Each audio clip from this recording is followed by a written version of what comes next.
The views expressed on this broadcast of the Take 12 Recovery Radio Show do not necessarily reflect those of KHLT Recovery Broadcasting or its affiliates. KHLT and Take12Radio.com are not affiliated with any particular 12-step fellowship.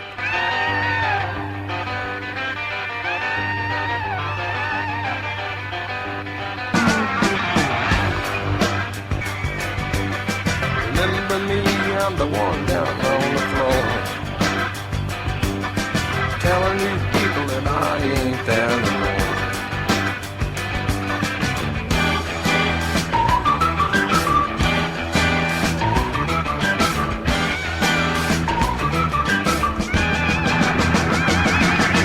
Calling in the street, just about to lose my mind. Welcome to Walking Through the Big Book with Chris Schroeder and Monty Meyer.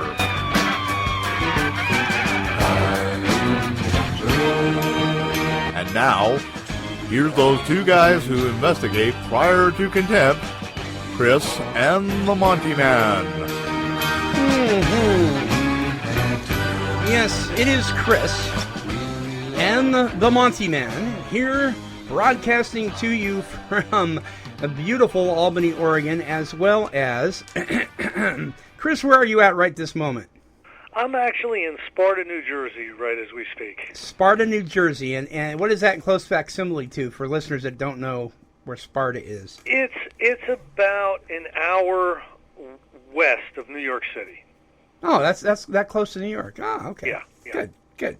Well, all you New Yorkieites, or whatever, if this is the first time you've tuned into the show, welcome to Walking Through the Big Book, where we are going through the Big Book of Alcoholics Anonymous, sentence by sentence, sometimes word by word, and chapter by chapter, looking into this thing very possibly in a way that you've never done before. And I know, just as I say, and many people have said, every time that we are able to read this thing, we learn something new, or it reinforces something that we already knew, that we can help carry the message to others. So, Chris, we left off last week in the middle of more about alcoholism, correct? That's right. We were just finishing up the story of Jim. Bill Wilson uses various examples in this book to show from experience a point he wants to make. Right. And basically the point he's making with Jim is, he says basically here, he had much knowledge about himself as an alcoholic. He had all reasons for not drinking were easily pushed aside in favor of the foolish idea that he could drink whiskey if he mixed it with milk. Yeah. One of the most difficult things to understand in addiction or alcoholism is the concept of powerlessness. If you've never experienced powerlessness yourself, it's going to be very difficult for you to believe it even exists. This is why so many people say, "Why don't they just stop drinking?" Yeah. The problem. The problem is there are periods of insanity. They call them insanity. I mean, Bill wasn't a psychiatrist. He wasn't a doctor. He did the best he could with the concepts that were available to him as a shyster stockbroker, and he calls it insanity, and it really is. It's insanity is not being able to have access to sound reasoning and judgment, and certainly that happens with alcoholics. Most alcoholics, at periods of time in their life, have made a real attempt at separating from alcohol.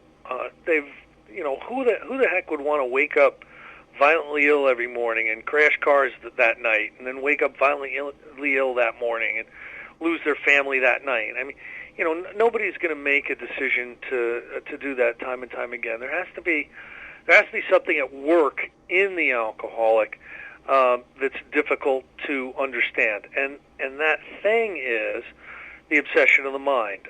It's part of one's powerlessness. And I'll just start reading here. Whatever the precise definition of the word may be, we call this plain insanity. How can such a lack of proportion of the ability to think straight be called anything else? And then he goes on to say, you may think this is an extreme case. To us it is not far-fetched, for this kind of thinking has been characteristic of every single one of us. What page are you on? I'm on page 37 at the top. Okay, right. Okay, gotcha. So the type of thinking he's talking about is where the thinking mind goes through a process that allows alcohol to be put back in the body. If you were to sit down and do a list of pros and cons, okay, if I drink, I'll feel a little better right now, but I'll lose my family, my job, and my home. Mm-hmm. If you had access to that type of thinking, of course you wouldn't drink. But that's not what happens. The kind of thinking that happens is basically where there's a strange mental blank spot or a subtle form of insanity that precedes the first drink that allows us to put alcohol back in our body, or sometimes convinces us it's a good idea. We have sometimes reflected more than Jim did upon the consequences, but there was always the curious mental phenomenon that parallel with our sound reasoning, there inevitably ran some insanely trivial excuse for taking the first drink. Our sound reasoning failed to hold us in check. The insane idea won out. Next day we would ask ourselves in all earnestness and sincerity, how could it have happened? One of the things that a lot of people try to help you with, even people who are, advising you, maybe they're your spiritual advisor or whatever, is they advise you to just think through the drink or keep your memory green. Just don't take a drink no matter what. The problem is those are ineffective. They're helpful for the alcohol abuser. They're not helpful for the person who's alcohol dependent or an alcoholic. Those type of defenses against the first drink are just not going to work. I can tell you 100 times from my experience. Here's basically, Monty, what a typical day would look like for me in the late 80s. I would come to in the morning just, feeling absolutely awful in the clothes that I went to bed in the night before. I would stagger up. If I was on the floor, I'd get up. If I was in the bed, I'd get up. And the alarm would be ringing because I'd need to go to work. Let's say it's a Tuesday or something. And I'd have to be at work at 8, so the alarm would go off at 7:30, and I'd stagger up, and, almost delirious. I'd get into the bathroom. I'd do my vomiting calisthenics, I'd brush my teeth, I'd comb my hair, and I'd get out, and I'd get in the car and drive to work. Now, there'd be so much alcohol coming out of my pores that if I got pulled over, I would have gotten a DUI, but I hadn't had a drink since about 8 o'clock the night before. So I had almost 12 hours in between from my last drink to when I was driving, but I polluted myself so much with vodka or bourbon that it would be coming out of my pores. And I would be swearing, I am never, ever going to drink again. I never want to feel this bad. I'm shaking. I have high levels of anxiety. I'm nauseous. Just in total pain. And it's like having a mega flu or something. And I would swear that today is the day. Today is the day I am not going to drink again. And I'd get to work, and I was discombobulated. I couldn't deal. It was very difficult for me to take the assignment and get on the road with it. But I would, and that whole morning I would be convinced I'm never going to drink again. Now, if you would have put a lie detector on me at that point in time, the polygraph expert would say, this guy's telling the truth. He's never going to drink again. You can bet money on it. Because I really meant it. Now, sometime around noon, I'd get half a sandwich down, I'd be rehydrated, and I'd start to feel a little bit human. And about 1 or 2 o'clock, I'd start to realize that decision I made to never drink again, that's a pretty serious decision. I need to think about this a little bit. This might be an overreaction to a problem I think I can handle. And by the time I'm heading home from work, I've convinced myself to stop at the liquor store to buy another quart of vodka or another quart of bourbon and get totally polluted that night. Now, this was a cycle that I couldn't get out of. And what would happen was, the only way I can describe it isn't a lack of willpower. It isn't changing my mind. I couldn't have changed my mind from the morning to the afternoon. What I recognized that as today was that was one of the subtle forms of insanity that has to happen in your thinking mind to allow you to drive to the liquor store and put more alcohol in your body. Your body needs more alcohol. Your spirit needs more alcohol. It doesn't care what it needs to do to convince you to do it. So that's the tricky part of alcoholism, and that's the part that most non-alcoholics don't understand, and most alcoholics don't understand. They don't understand they're caught up in something that's much bigger and much stronger than they are. A firm resolution to never drink again is a fine thing, and it may even last a period of time. You may even be able to get a couple weeks, months, or years out of it. But if you've crossed the line into alcoholism, you're not going to, there's going to be, the time and the place is going to come, and you're going to put alcohol back in your body. And Bill is trying to explain this to us with one story after another, examining someone's experience with powerlessness. Because this is the crux of the problem. This is what's going to convince us we're in real trouble. If we place ourselves in the same category as the people he's talking about, there's nothing we can do on our own unaided will to stop drinking. We're caught up in something that's much more powerful than us. And the rest of the book, if you were to read chapter 1 and you were to read, chapter 20, the first part is the problem, and the chapter 20 is the goal of having a spiritual awakening. He's going to talk about how they got out of this, and there was a whole bunch of people that did. Anyway, I'll start back up. In some circumstances, we have gone out deliberately to get drunk, feeling ourselves justified by nervousness, anger, worry, depression, jealousy, or the like. But even in this type of a beginning, we are obliged to admit that our justification for a spree was insanely insufficient in the light of what always happened. Absolutely. Yeah. I'm a little nervous, so I'll ruin my life. Yeah. The boss was upset with me today. I'm going to get even by making myself ill and getting to a point where I have alcohol poisoning. I mean, if you really look at the decisions to go out and have a few with the boys, and you're alcoholic, it's insanely insufficient justification. We now see that when we began to drink deliberately instead of casually, there was little serious or effective thought during the period of premeditation of what the terrific consequences might be. I'm going to read this next paragraph, but when I first read this, I didn't understand it, and I thought it was a silly example.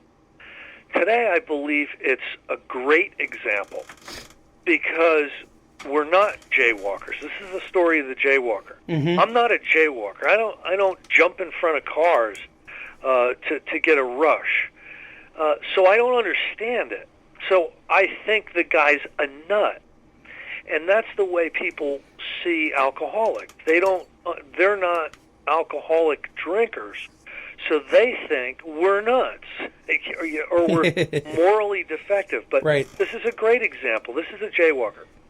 Our behavior is absurd and incomprehensible with respect to the first drink as that of an individual with a passion, say, for jaywalking. He gets a thrill out of skipping in front of fast-moving vehicles. He enjoys himself for a few years in spite of friendly warnings. Up to this point, you would label him as a foolish chap having queer ideas of fun. Luck then deserts him, and he is slightly injured several times in succession. You would expect him, if he were normal, to cut it out. Presently, he is hit again, and this time has a fractured skull. Within a week after leaving the hospital, a fast-moving trolley car breaks his arm. He tells you he's decided to stop jaywalking for good. But in a few weeks, he breaks both legs.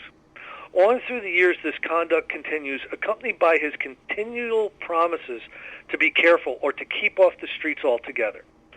Finally, he can no longer work. His wife gets a divorce, and he is held up to ridicule. He tries every known means to get the jaywalking idea out of his head. He shuts himself up in an asylum, hoping to mend his ways. But the day he comes out, he races in front of a fire engine, which breaks his back. Such a man would be crazy, wouldn't he? You may think our illustration too ridiculous, but is it? We who have been through the ringer have to admit if we substituted alcoholism for jaywalking, the illustration would fit us exactly. However intelligent we may have been in other respects, where alcohol has been involved, we have been strangely insane. It's strong language, but isn't it true?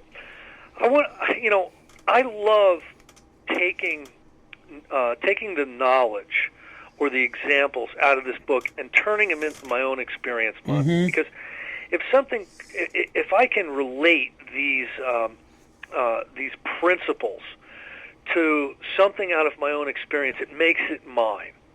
And this is the story I tell when I'm talking about my own personal insanity with alcohol.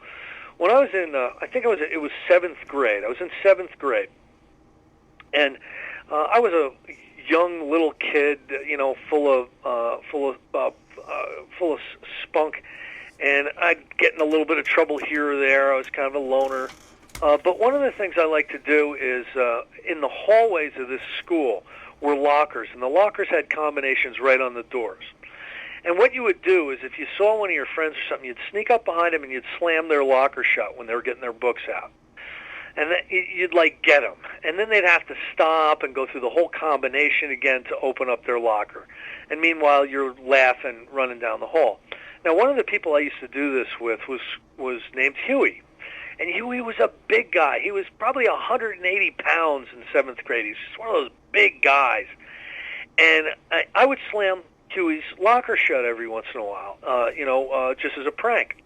And this one day I did it, and I think Huey was probably having a bad day. Because what he did was he turned around, he grabbed me by the shoulders, and he started slapping my head up against the locker. I'm 90 pounds. He's like 180.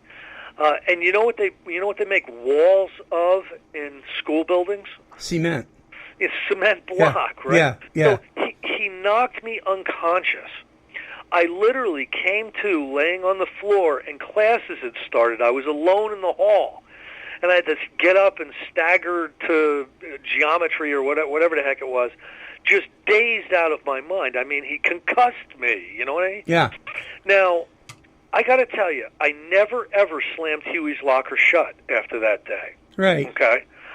If I saw Huey in the hallway when I'm walking down, he was in his locker, I would walk on the other side of the hall just in case somebody slammed his locker shut, and he turned around and saw me. And, no matter how much fun I got out of slamming his locker shut, I never, ever did it again. I had an adequate mental defense against slamming Huey's locker shut. I never had an adequate mental defense against picking up the first drink. It would have been like me slamming his locker shut and getting knocked unconscious every day. Because that's what alcohol did to me. Alcohol knocked me unconscious every day.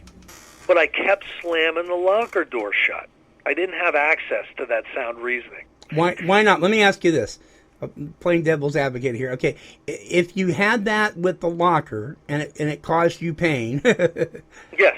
Why didn't you have it with the alcohol and it caused you pain? Well, it's the obsession of the mind. I don't know what mental processes are involved in this. I'm not sure what research has been done, but an obsession is an obsession. Mm-hmm. An obsession is a thought that overrides all other thought systems. If you're obsessed with something, you can't get away with it. There's different addictions out there, Monty. There's gambling addiction is getting very, very big. Yeah. And one of the things I do for a living is I interview different experts in the fields of addiction and obsessive-compulsive behavior. And this guy was telling me this one time that people go to the casinos and they're on a slot machine and they actually wear a catheter so that they don't have to go to the bathroom. They're so obsessed with running that machine that they'll stay there for a 24-hour period of time, never getting out of their seat. And they'll put a catheter in so that they don't urinate in their pants. I mean, that's nuts. There are kids that parents are finding who have died playing a video game. They've just wasted away playing video games. those are obsessions. They're mental thought constructs that override everything else. And why they happen, I really don't know. But once you start to suffer from them, you need some serious help to overcome it. It's not something that you can just say, well, it's not a good idea for me to drink. If you can do that, you're not alcoholic. Mm-hmm. The people who can say, I'll never drink again and never, ever drink again, are almost 99% of them are non-alcoholics. One of the symptoms of alcoholism is the obsession of the mind, or the relapse. Mm-hmm. Mm-hmm. And that can be, you can see that even in people that haven't drank for years but are still constantly thinking about it. An obsession and an obsession of the mind, the way the book puts it in here, means you're going drinking. The only thing that's going to stop you is availability, if you can't find it. Mm-hmm. So if you get the obsession of the mind, you're drinking. It's already too late. You're done. There are people who are preoccupied with the thoughts of drinking, and that's not the same thing. That's not the same thing. You okay. may hear in a meeting or something, or somewhere, you may say, somebody says, I've had an obsession to drink, or my obsession to drink hasn't been lifted in 6 months. They're using the wrong term, because if they had the obsession, and they would never have it for 6 months. If they had it for 5 minutes, they'd be driving to the liquor store. So I'm using the definitions that are in this book, whether or not it's the current psychological definition well, it or makes not. sense. I just try to keep the words straight in this book, and certainly people are preoccupied. I think until you have the preoccupation lifted, you're gonna be thinking about alcohol a lot. I haven't had a drink in December. It'll be 20 years, but I wake up having drunk dreams all the time. I still have drunk dreams all the time.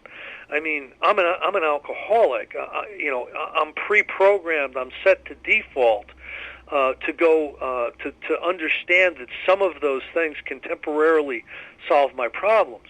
But I've been restored to sanity. It doesn't go into obsession, and I don't pick it up. Mm-hmm. Yes, I can think about it, but thinking about it doesn't necessarily mean you're going to relapse. Does that make any sense? Yep, makes total sense. Good explanation. Okay. Some of you are thinking, yes, what you tell me is true, but it doesn't fully apply. We admit we have some of these symptoms, but we have not gone to the extremes you fellows did, nor are we likely to. For we understand ourselves so well after what you have told us that such things cannot happen again.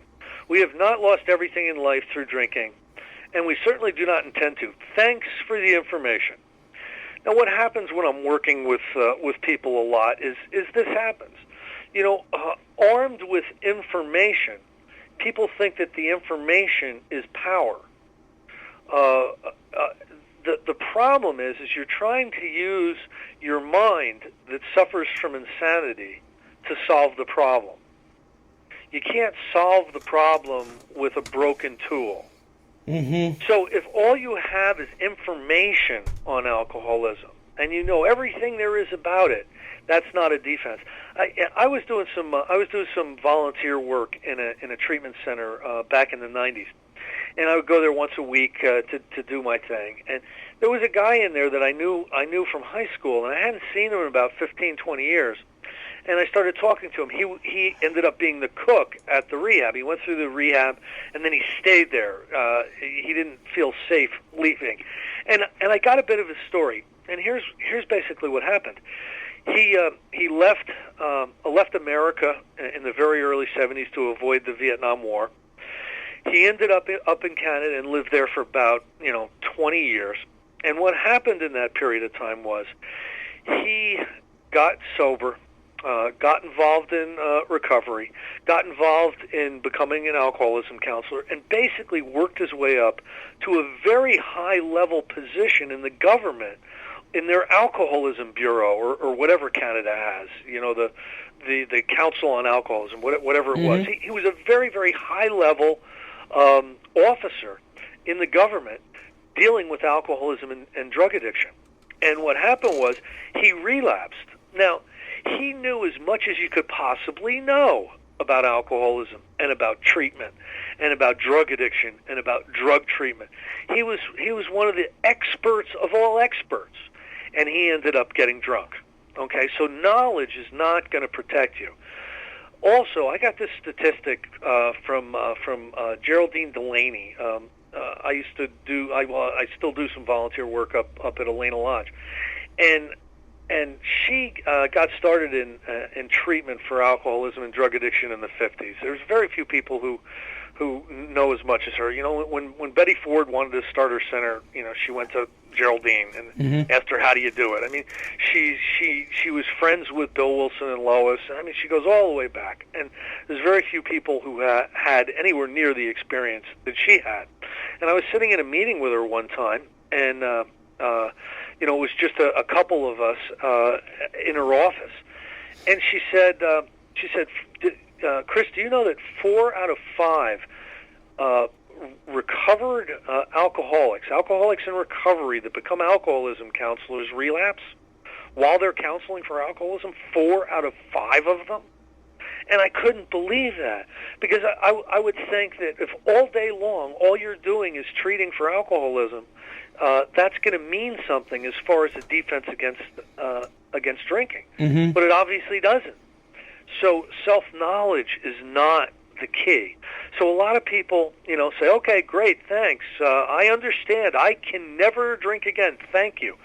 Well, they don't get the part that, you can never drink again. That would make sense if you stayed abstinent the rest of your life. That's a good goal. But you can't do that. You can't do that if you leave us, if you really are alcoholic. And again, this book is always talking about the real alcoholic or the chronic alcoholic or the alcohol-dependent individual, someone that's gone down the scale pretty far. That may be true of certain non-alcoholic people who, though drinking foolishly and heavily at the present time, are able to stop or moderate because their brains and bodies have not been damaged as ours were. But the actual or potential alcoholic, with hardly an exception, will be absolutely unable to stop drinking on the basis of self-knowledge. This is a point we wish to emphasize and re-emphasize to smash home upon our alcoholic readers as it has been revealed to us out of bitter experience. Let's take another illustration. And he knows how difficult a concept this is to grasp. People in support groups don't even grasp. Probably 80% of the people in all the 12-step support groups don't understand this because it's so difficult to internalize. Who wants to admit we're completely defeated and we're not going to be able to protect ourselves against the next drink? That's scary. Yeah. But absolutely unable to stop drinking on the basis of self-knowledge. So everything you learn is good if you turn what you learn into a recovery experience. It's more about doing than thinking. You can't think yourself sober. You have to act yourself sober. There are certain instructions in this book, and it's behavioral. And if you take these behavioral instructions and spiritual exercises, it leads to a place where a place called recovered, where you can be safe and protected from the next drink or the next drug. But if all you're doing is gathering information, you're in big trouble. Here's Fred. This is the story of Fred. Fred is a partner in a well-known accounting firm. His income is good. He has a fine home, is happily married, and the father of promising children of college age. He has so attractive a personality that he makes friends with everyone. If ever there was a successful businessman, it is Fred. To all appearances, he is stable, well-balanced individual, yet he is alcoholic. We first saw Fred about a year ago in a hospital where he had gone to recover from a bad case of jitters. He needed to be detoxed. It was his first appearance of this kind, and he was much ashamed of it.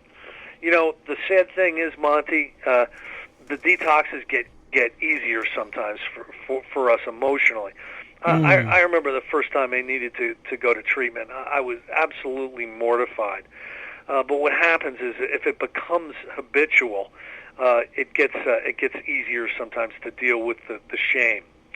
Far from admitting he was an alcoholic, he told himself he came to the hospital to rest his nerves. The doctor intimated strongly that he might be worse than he realized. For a few days he was depressed about his condition. He made up his mind to quit drinking altogether. It never occurred to him that perhaps he could not do so. In spite of his character and standing, Fred would not believe himself an alcoholic, much less accept a spiritual remedy for his problems. And Monty, unfortunately, that's about 80% of yeah. who show up. Yep. We told him what we knew about alcoholism. He was interested and conceded that he had some of the symptoms, but he was a long way from admitting that he could do nothing about it himself. He was positive that this humiliating experience, plus the knowledge he had acquired, would keep him sober the rest of his life. Self-knowledge would fix it. We heard no more of Fred for a while. One day we were told that he was back in the hospital. This time he was quite shaky. He soon indicated he was anxious to see us.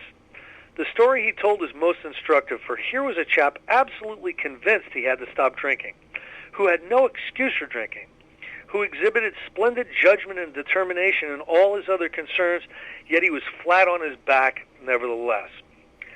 Let him tell you about it. I was much impressed with what you fellows said about alcoholism, and I frankly did not believe it would be possible for me to drink again. I rather appreciated your ideas about the subtle insanity which precedes the first drink, but I was confident it could not happen to me after what I had learned. I reasoned I was not so far advanced as most of you fellows, that I had been unusually successful in licking my other personal problems, and that I would therefore be successful where you men failed. I felt I had every right to be self-confident, that it would only be a matter of exercising my willpower and keeping on guard. Two things here. He talks about feeling like he's not as far advanced. But the other important thing is, remember, these guys would do 12-step calls in the hospital. Right. And one of the things they taught him about was the subtle form of insanity that would precede the first drink. Okay, that's an important thing to understand if you're going to do 12-step calls. You need to explain that. That's what they did in the old days, and that's how they got these people hooked into the 12-step program. In this frame of mind, I went about my business, and for a time all was well. I had no trouble refusing drinks, and began to wonder if I had not been making too hard work of a simple matter. One day I went to Washington to present some accounting evidence to a government bureau. I had been out of town before during this particular dry spell, so there was nothing new about it. Physically, I felt fine. Neither did I have any pressing problems or worries. My business came off well. I was pleased and knew my partners would be too. It was the end of a perfect day, not a cloud on the horizon. Now, I want to say this also. There's a lot of very, very well-meaning people that say a lot of things that seem to make a lot of sense. But one of them is hungry, angry, lonely, tired. Have you heard that one, Monty? Oh, yeah, of course. Okay. Let's look at Fred. Okay. Mm-hmm. He felt fine physically. He didn't have any problems or worries. He was pleased. It was the end of a perfect day, not a cloud on the horizon. Was he hungry, angry, lonely, or tired? No, he was doing pretty good. Hungry, angry, lonely, or tired is not a good place to be. But not being hungry, angry, lonely, or tired is not a defense against the next drink. Very, very well put. Absolutely. I went to my hotel and leisurely dressed for dinner. As I crossed the threshold of the dining room, the thought came to mind that it would be nice to have a couple of cocktails with dinner. That was all, nothing more. Think about this. He's been in the hospital. Okay, he's ashamed of what happened to him. He had to go in to be detoxed. The jitters were basically delirium tremens. It's a very dangerous physical and mental place to be. Mm-hmm. It's an awful, awful form of suffering. And this happened to him twice already. And as he crosses the hotel, the threshold of the dining room, he decides to have a couple of cocktails. All right? Where's the defense? Where's the sound reasoning? He didn't have access to it. Yeah. I ordered a cocktail and my meal. Then I ordered another cocktail. After dinner, I decided to take a walk. When I returned to the hotel, it struck me that a highball would be fine before going to bed. So I stepped into the bar and had one. I remember having several more that night and plenty the next morning. I have a shadowy recollection of being in an airplane bound for New York and of finding a friendly taxi cab driver at the landing field instead of my wife. The driver escorted me about for several days. Isn't that wonderful? Wow. He talked the taxi driver into partying with him for a couple days. I know little of where I went or what I said and did. Then came the hospital with unbearable mental and physical suffering. As soon as I regained my ability to think, I went carefully over that evening in Washington. Not only had I been off guard, I had made no fight whatever against the first drink. So much for don't take a drink even if your butt falls off. Yeah. No matter what, just don't take a drink. Sometimes you don't even have any fight. Sometimes suddenly the thought crosses your mind. And when suddenly comes, you're done. The obsession hits you and you're drinking. This time I had not thought of the consequences at all. I had commenced to drink as carelessly as though the cocktails were ginger ale.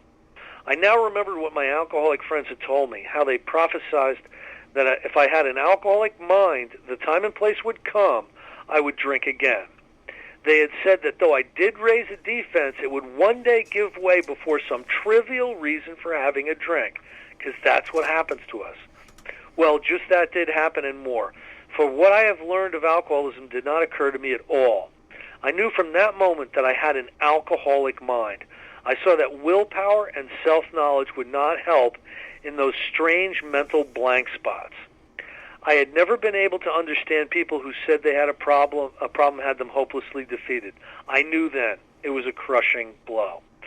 I think I've said this on some of the past shows we've done, but there's a great line in the 12 and 12 in Step 1, Monty. It said, "Who among us wishes to admit complete defeat?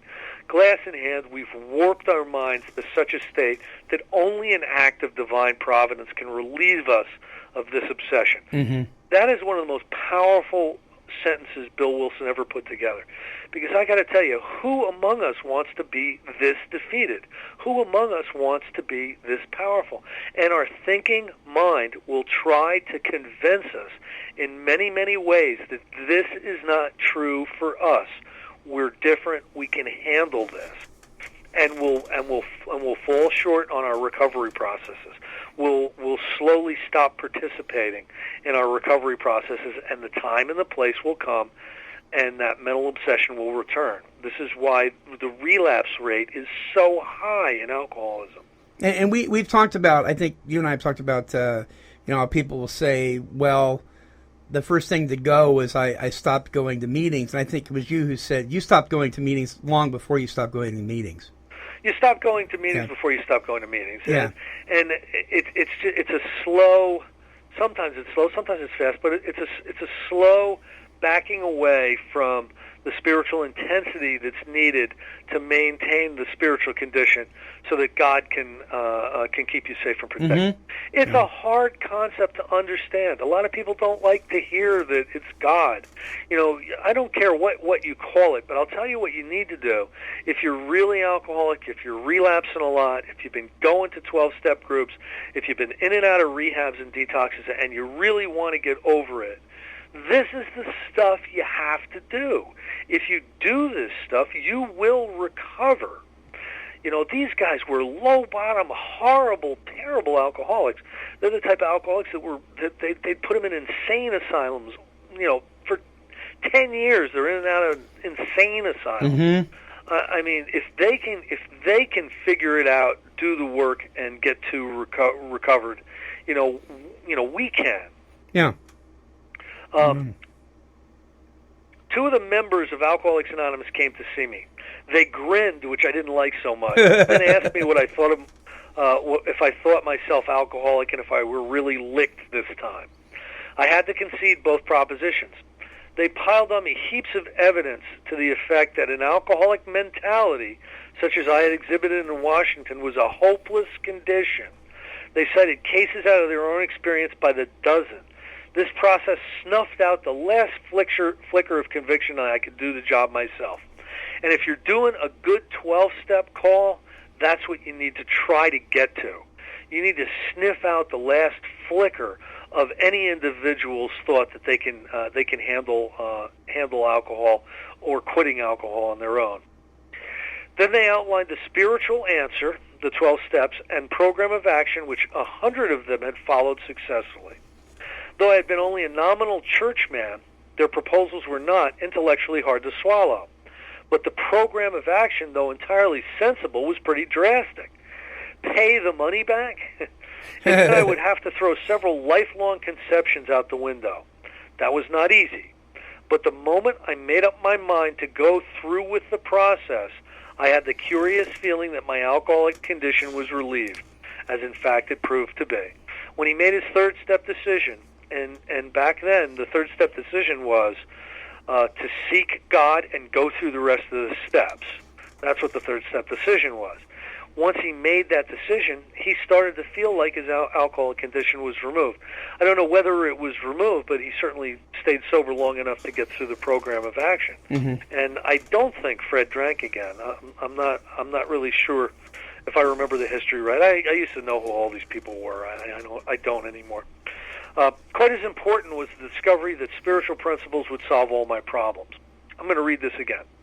Quite as important was the discovery that spiritual principles would solve all my problems. Not just your alcoholism, but all your problems. Mm-hmm. Most people coming into detox and rehab have some problems, don't they, Monty? Oh, yeah.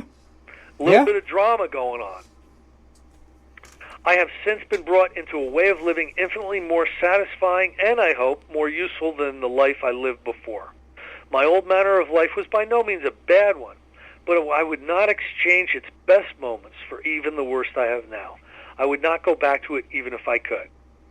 Fred's story speaks for itself. We hope it strikes home to thousands like him. He had felt only the first nip of the ringer. This is funny. These guys were so bad, Monty, that this guy they think he only felt the nip of the ringer. Imagine how bad most of the people were that were coming into their group at that time. Yeah. I mean, this guy was, hospitalized with delirium tremens. Most alcoholics have to be pretty badly mangled before they really commence to solve their problems. Many doctors and psychiatrists agree with our conclusions. One of these men, staff member of a world-renowned hospital, recently made this statement to some of us. What you say about the general hopelessness of the average alcoholic's plight is, in my opinion, correct. As to two of you men whose stories I have heard, there is no doubt in my mind that you are 100% hopeless, apart from divine help. Had you offered yourselves as patients at this hospital, I would not have taken you if I had been able to avoid it. People like you are too heartbreaking. Though not a religious person, I have profound respect for the spiritual approach in such cases as yours. For most cases, there is virtually no other solution but divine help. Once more, the alcoholic at certain times has no effective mental defense against the first drink. Except in a few rare cases, neither he nor any other human being can provide such a defense. His defense must come from a higher power. Now, I'm going to go over that paragraph a little bit here. Okay. Except in a few rare cases, neither he nor any other human being can provide such a defense. Okay, human power is not going to provide a defense. What are some human powers? Your sponsor. Sponsors, spiritual advisors, counselors. Your group. Family members, wives, husbands. Yeah. They are not, the group. Yeah. His defense must come from a higher power. Monty, it's good to understand this stuff, and it's great to do big book studies. But I'll tell you, big book studies are really a waste of time if you're an alcoholic, unless you take the information that they're giving you and follow the exercises they're giving you and turn it into your own personal experience. That's what recovery is about. So many people go to big book studies these days because they like to learn. They like to hear a solution, and it's fun. And not every one of the people that go to those studies actually does what's being talked about. When you actually do the things that are being talked about in this book, you get an experience, and the experience has been shown time and time and time again to produce a certain result. And the result is recovery. Now, so many people are scientific. They God is such an unfathomable concept to them. They just can't wrap their hands around it. And this just sounds so old New Agey. And I don't know if I can.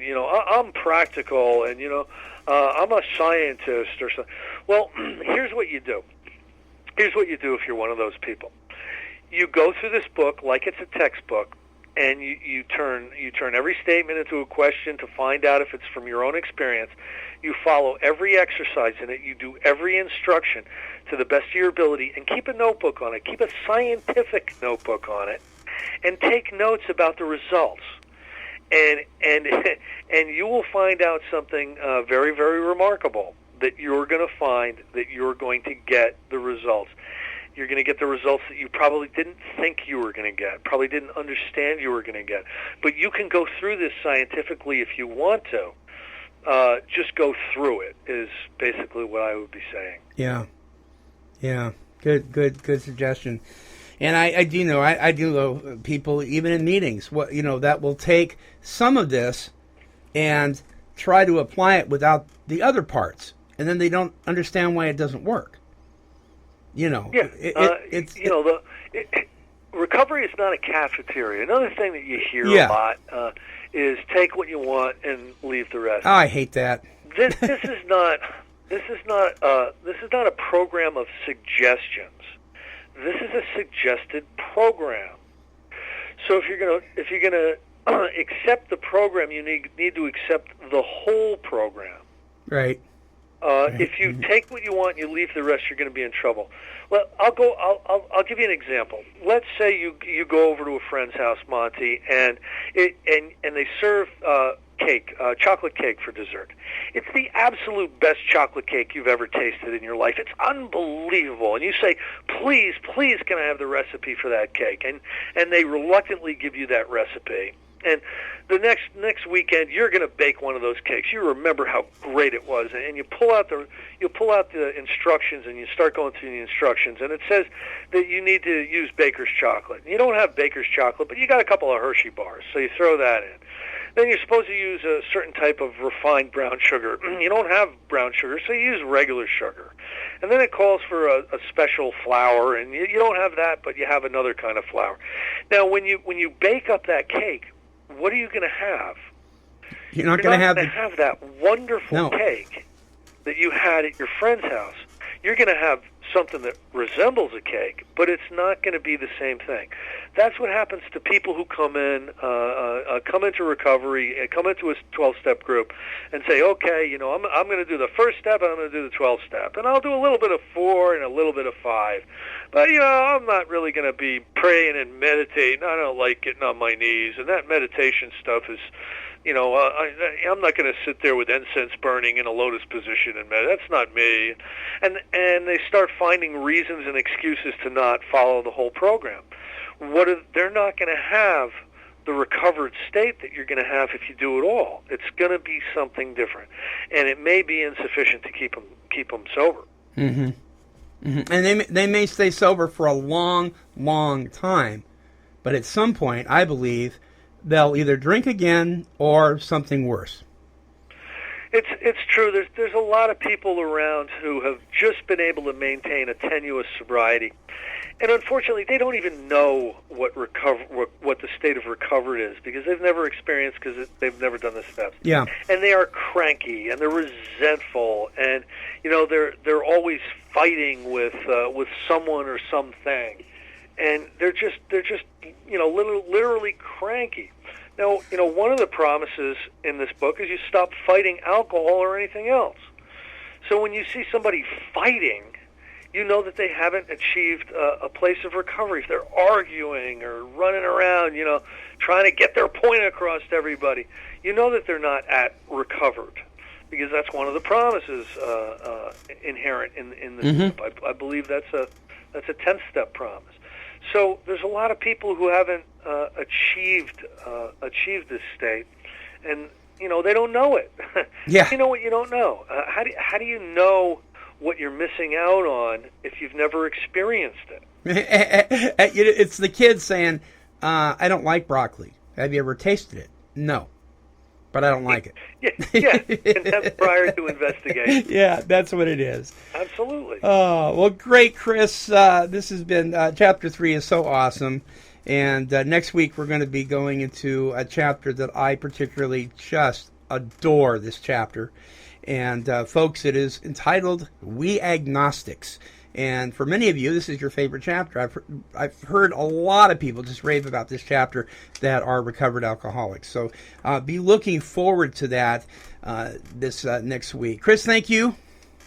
Monty, thank you. As always, it's an absolute pleasure to be on your show, and I look forward to seeing you at Cape Cod next weekend. Yes, we will be. And folks, don't worry, all programming will be as usual. We're doing a lot of work to make sure everything's up to date so we can publish or broadcast that for you. So never fear. And we will be coming back from Cape Cod with some interviews and some sound bites and so forth. So be looking for that too. Really the largest symposium on addictive behavior with just a plethora, I love that word, of folks in the field. It's going to be really, really good stuff. Well, Chris, thanks, buddy, and have a really good rest of the evening. Monty, you take care. All right. Next week, my friends, We Agnostics, as once again, we walk through the big book. Bye-bye now.